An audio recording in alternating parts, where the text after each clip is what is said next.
სახელითა მამისათა და ძისათა და სულისა ძმისათა ჩვენთან არს ღმერთი.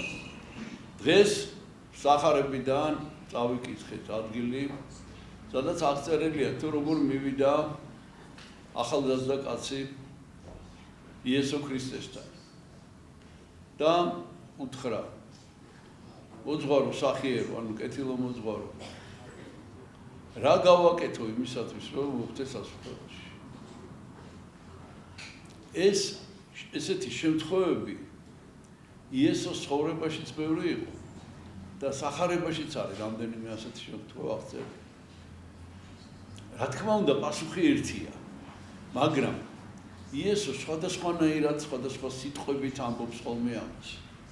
ამ შემთხვევაში იესომ პირდაპირ უთხრა, რომ ცნებები იცი, გაგიგია, არა გაწყლა, არა იპარო, არა იმუშო, არა ცილის წამო, პატივეც მამასა შენსა, დედასა შენსა. ფაქტიურად ჩამოუთვალა 10 ცნების მეორე ნაწილი.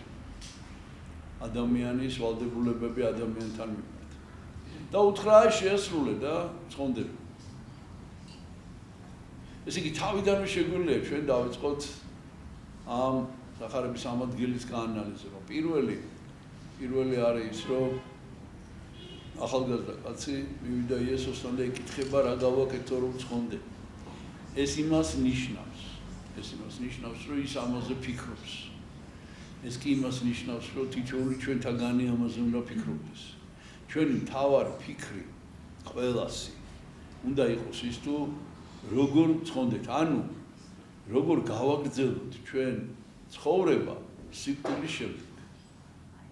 რა უნდა გავაკეთოთ იმისათვის, რომ როდესაც ჩვენ გარდავიცვლებით, ყველას გველოდება ეს ეჭვი არ შეგეპაროთ ამაში, აუცილებლად გარდავიცვლებით ადრე თუ გვიან, აი იმის მერე რა უნდა ვქნათ ეხლა აი აქ ამ ცხოვრებაში, რომ ჩვენ მერე ცხოვრება გავაგრძელოთ. ესე იგი ეს კითხვა ყველას უნდა აწუხებდეს. ეს ერთი. მეორე, ერთია რომ აწუხებდეს და უნდა ეძებდეს პასუხს ადამიანი თვითონ, მაგრამ აუცილებლად უნდა იკითხოს ადამიანმა, ანუ აუცილებლად უნდა მივიდეს მოძღვართან. აი დღევანდელი სახარება პირდაპირ გვეუბნება ამას. აუცილებლად უნდა მივიდეთ მოძღვართან და ის, რასაც ჩვენ ვფიქრობთ ამის შესახებ, ის როგორც ჩვენ ვცდილობთ ცხონებას, ხო? ეს უნდა დაგვიდასტუროს აუცილებლად მოძღვარი. და იესო ქრისტესთან, როდესაც მივიდა ეს ადამიანი, მან დაუდასტურა. მე ყველა დეტალს, რა თქმა უნდა, ეხლა აღარ გავუსვამ ხაზს. აქ კიდევ არის ძალიან მნიშვნელოვანი საკითხები, მაგრამ მე მინდა ეს მთავარი ხაზი გამოვკვეთო. იესო ქრისტემ უთხრა, აი რა უნდა გააკეთო. რა უნდა გააკეთო და უნდა ზნეობრივად იცხოვრო, ფაქტიურად ეს უპასუხა. და ამ ადამიანმა უთხრა, რომ ამას ვაკეთებ ბავშვობიდან. ვცდილობ და არ ვიდენ ისეთ ცოდვებს, აი რომელიც იესომ ჩამოუთვალა. არ ჩავდივარ ამ ცოდვებს. ხა აქ არის ძალიან საინტერესო რამ, რომ როგორც წმინდა მამები გვასწავლიან, ადამიანი არ არსებობს, არ არის კაცი, რომელიც ცხონდეს და არ არის ცოდვას. ესე იგი ადამიანი არ არის, რომელიცაც შეუძლია, რომ ეს ცოდვები უბრალოდ არ ჩაიდინოს და მორჩა. თავისუფალი ამისგან არც ერთი არ არის.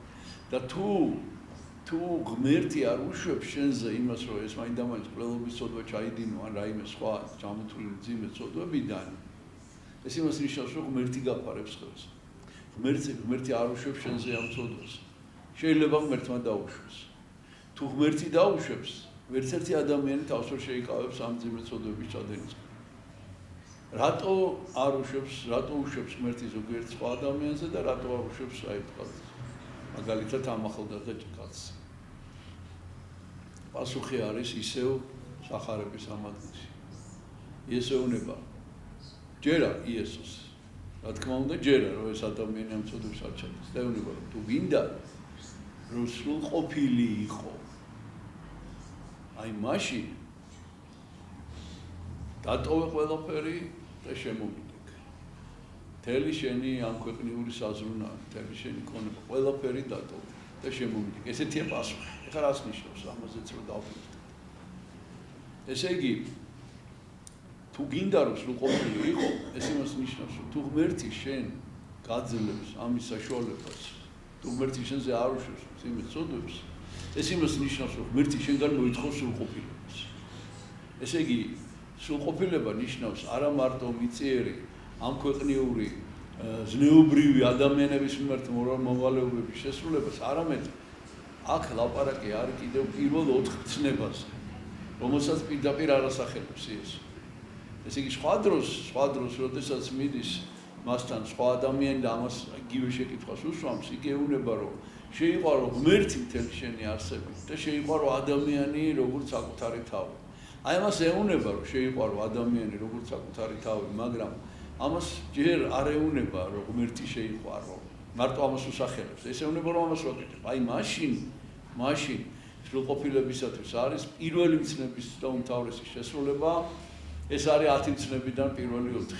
აი ეს უნდა გააკეთო, უნდა ამ ქვეყნიურ სოფლის ესე იგი, რას ნიშნავს ის პირველი 4 მცნება, ეს არის ადამიანის მოვალეობები ღმერთის მიმართ. და როდის შეძლებს ადამიანი ამის შესრულებას? პირველ რიგში თუ ამ 4 მცნებას დააყენებს ცხოვრებაში პირველ ადგილას. თუ ეს იქნება პირველი უმთავრესი პრიორიტეტი მის ცხოვრებაში, აი მხოლოდ მაშინ შეიძლება ამის გაკეთება. და ეს ადამიანი, ეს ახალგაზრდა კაცი დღევანდელი სახარებიდან შეწუხდა. შეწუხდა, იმიტომ რომ დიდარი იყო ძალიან. დიდარი იყო და ესე იგი კი აკეთებდა ამას ყველაფერს ამ სიკეთეებს. მაგრამ პირველ ადგილზე მის ცხოვრებაში იყო მისი ქონება, მისი მატერიალური მდგომარეობა. აი ამაზე უარის თქვა მან ვერ შეძლო.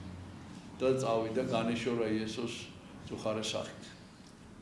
და როდესაც მოციქულებმა კითხეს შემდეგ, რომ რატომ მოხდა ეს და იმიტომ რომ ამან ვერ შეძლო. კი, მაგრამ მოციქულებმა კითხეს. ყველა ადამიანი ერთნაირად დიდარი არ არის, მაგრამ ქონება ყველა ადამიანს გააჩნია. და თუ ადამიანს არ შეუძლია ქონებაზე უარის თქვა და ვის შეუძლია ამის გაკეთება, რომ სრულ უპოვარებაში იყოს, ყველაფერზე უარის თქვა. ვიღა მოხდება მაშინ სასופველში. და იესო აქ პასუხობს, ესეთ პასუხს აძლევს, შეუძლებელი კაცთაგან, შესაძლებელი არც ღვთისამიერ, ანუ ადამიანს არ შეუძლია, რა თქმა უნდა.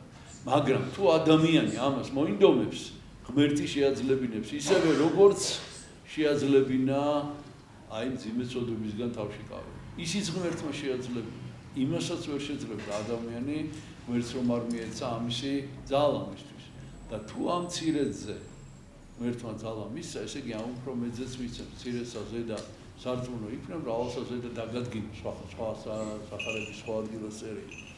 ანუ აქ ლაპარაკი იმაზე, რომ არ არის საკმარისი მარტო ზნეობრივი ცხოვრება დედამიწაზე. კიდევ რაღაცაა საჭირო, რომ ადამიანი ღვთის წინაშეც იყოს მართალი და ესეც ადამიანმა უნდა თხოვოს ღმერთს, რომ ეს შეაძლებინოს. და ღმერთმა მოგცეს ყველას ამისი ძალა ჩვენთან არს ღმერთი.